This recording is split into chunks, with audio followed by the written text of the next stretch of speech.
Welcome to Sweet Life Beat Life. We hope this video helps. You start in Settings, right arrow notifications. Open it now so you can act immediately. You want to choose between per app controls or a system-wide approach like show previews or focus. First, tap an app to expose its controls. This is where you turn off allow notifications or restrict lock screen delivery. Once done, you'll see banner and notification center toggles.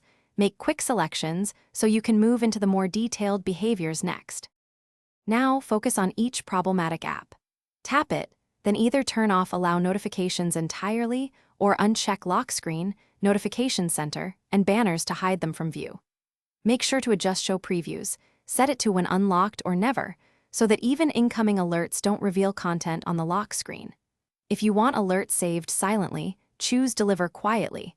This keeps notifications in Notification Center without banners or sounds, which is useful when you still want the history preserved.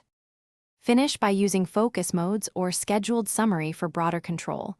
Create a focus, allow exceptions for priority contacts or apps, then schedule a notification summary to batch non-urgent alerts. This reduces lock screen clutter while preserving important messages.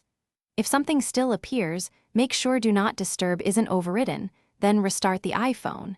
If the issue persists, open Settings, right arrow notifications, and re-verify each app's toggles. Most problems are... Thanks for watching. Consider subscribing if we helped you.